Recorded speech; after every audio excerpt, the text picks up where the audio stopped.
సరే, వేదికల అలంకరించినటువంటి పెద్దలు ఎంఆర్ఓ గారికి, ఎంఈఓ గారికి, ఇక్కడ ఉన్నటువంటి మీడియా మిత్రులకి, స్కూల్ యొక్క యాజమాన్యానికి, ముఖ్యంగా ఉపాధ్యాయులకు, స్టూడెంట్స్కి అందరికీ ఈరోజు స్వచ్ఛాంధ్ర స్వర్ణాంధ్ర ఈ ప్రోగ్రామ్కి, ఇదొక అవేర్నెస్ ప్రోగ్రామ్కి అందరికీ స్వాగతం.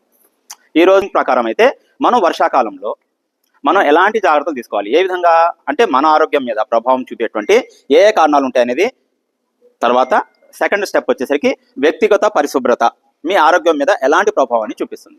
ఈ రెండు పాయింట్స్ మీద బ్రీఫ్గా చెప్తాను మీకు. ఫస్ట్, ఇక్కడ వాతావరణ పరిస్థితులు అంటే కాలానుగుణంగా ఇప్పుడు వర్షాకాలం కాబట్టి ఈ వర్షాకాలంలో మీకు ఎలాంటి అనారోగ్య సమస్యలు తలెత్తుతాయంటే, వర్షాకాలంలో మెయిన్గా వర్షాలు పడతాయి. వర్షాలు పడటం వలన పల్లపు ప్రాంతాలన్నీ కూడా నీటితో నింపబడి, అక్కడ ఆ నీటితో ఎప్పుడైతే నింపబడిందో వాటర్ స్టాగ్నెంట్ అయిందో అక్కడ దోమలు పెరిగి, అక్కడ దోమలు గుడ్లు పెట్టడం ద్వారా అక్కడ దోమల జనాభా వృద్ధి చెంది, తద్వారా మనకు 5 రకాల జబ్బులు వస్తాయి. Malaria, chikungunya, dengue, filaria, మెదడుబాబు.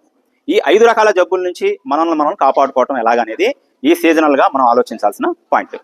ఈ 5 రకాల జబ్బులు దోమల ద్వారా వ్యాపించే జబ్బుల్ని మనం కాపాడుకోవాలంటే మనం ఏం చేయాలంటే దోమలు వృద్ధి చెందకుండా చూసుకోవాలి.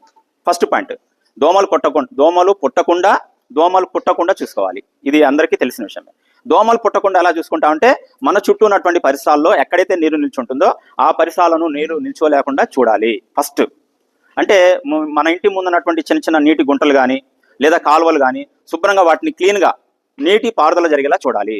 అందుకోసం ఏం చేయొచ్చు, సపోజ్ మన ఇంటి ముందు ఒక పూల్ ఉందనుకోండి, చిన్న నీటి గుంట ఉందనుకోండి, అక్కడ సింపుల్గా మీరు ఏం చేయాలంటే మన వెహికల్స్లో ఉపయోగించేటువంటి మడ్డి ఆయిల్ ఉంటుంది కదా, ఆ మడ్డి ఆయిల్లో మన చిన్న పాత గుడ్డలన్నీ కూడా ఒక రౌండ్ చుట్టేసి చిన్న బాల్లా తయారు చేసి ఆ మడ్డి ఆయిల్లో నింపేసి, అంటే ఆ మడ్డి ఆయిల్లో ఆ బంతిని ఆయిల్ బాల్స్ లాగా తయారు చేయాలి.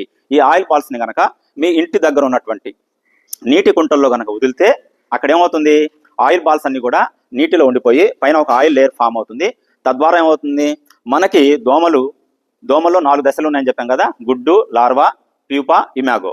గుడ్డు, లార్వా, ప్యూపా ఈ 3 దశలను కూడా నీటిలో ఉంటుంది కాబట్టి, ముఖ్యంగా లార్వా అనేది వాటికి గాలి పీల్చుకోవడానికి అవి నీటి పైకి వచ్చి బయట ఉన్నటువంటి గాలిని పీల్చుకుని మళ్ళీ లోపలికి వెళ్తాయి. ఇలాంటి స్థితిలో ఉన్నటువంటి ఈ లార్వాలను మనం చంపడం కోసం ఆయిల్ బాల్స్ వేస్తాం.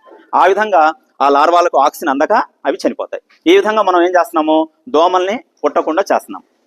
ఆ తర్వాత పుట్టకుండా చేసుకోవాలంటే ఎలాగా, మనం ఏం చేయాలి, ఇంటి లోపల మస్కిటో రిపెలెంట్స్ని కానీ లేదా దోమ తెరలు వాడటం కానీ ఇలాంటి జాగ్రత్తలు తీసుకోవడం ద్వారా మనం ఈ సీజన్లో వచ్చేటువంటి మలేరియా, డెంగ్యూ, దోమల వల్ల మనకు అనేక జబ్బులు వస్తాయి కదా, మలేరియా, డెంగ్యూ, చికెన్ గున్యా ఇలాంటి జబ్బులన్నీ కూడా మనము ఈ విధంగా చేసుకోవచ్చు. ఇది hi, you are watching my YouTube channel Rehman's health and biology hub.